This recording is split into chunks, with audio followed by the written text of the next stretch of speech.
I served as executive director of the Escambia Education Association, of which Pam was one of our presidents. It was in that role that I got to know her, and I got to watch her as she moved around comfortably in the community. And she was always the consummate teacher, there early, there late,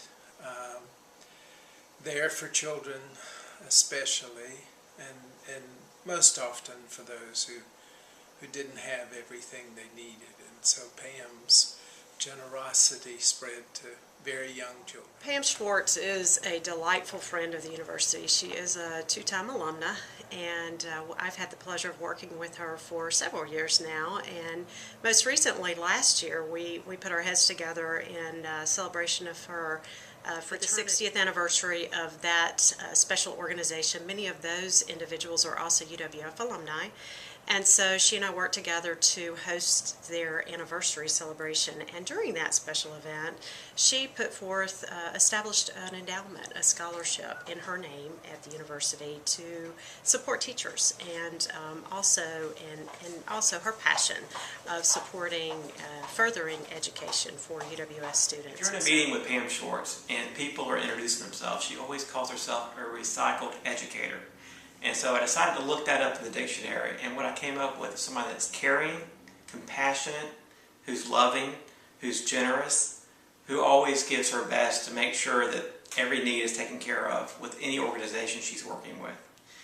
Back over 10 years ago, when we were just starting out with Gulf Coast Kids House, the director at the time, Patsy Hudson, called me and she said, a lady just walked in off the street and wrote us a check. She didn't give me her name, she didn't say too much, she just wrote a check and she left.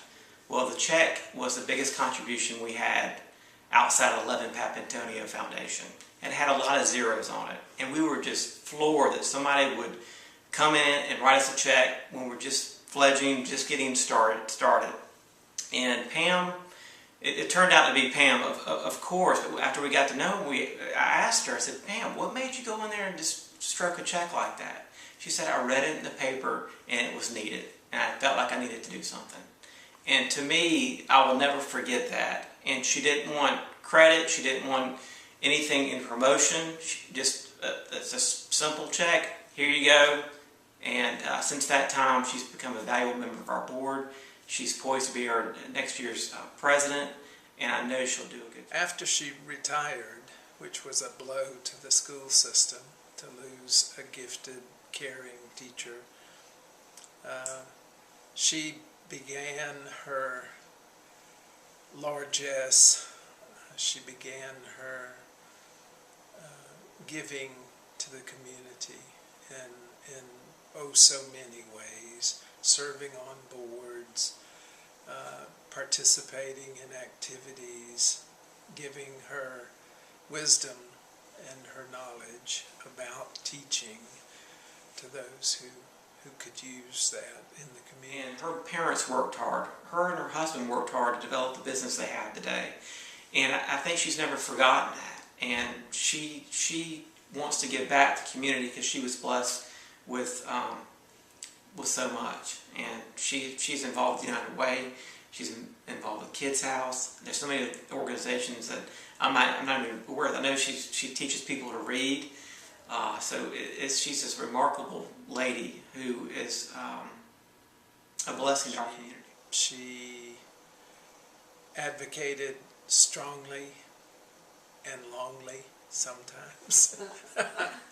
And she always had well thought out and planned presentations that she would make sure she got all her points in. But then her heart began to talk. And so if you've heard that Pam is long-winded, Pam's just long-hearted. Pam's commitment to the university and to other organizations in this community will be everlasting. And in particular at UWF, with her scholarship endowment, this will live on in perpetuity. And so we're very proud of that. And just by her philanthropic nature, she's encouraging others to come forth and participate at the University of West Florida as a proud alumna. And I just know that people will follow her lead. Once you know Pam, she also recruits you to get involved in other organizations that she has a passion for. And so she has become a good friend, and I've had the pleasure of getting to know her and some of her other passions around the community, and most recently attended a Learn to Read reception at her beautiful home in North Hills. So Pam is a delightful friend, both a UWF alumni and friend to this community, most deserving of this special award this year.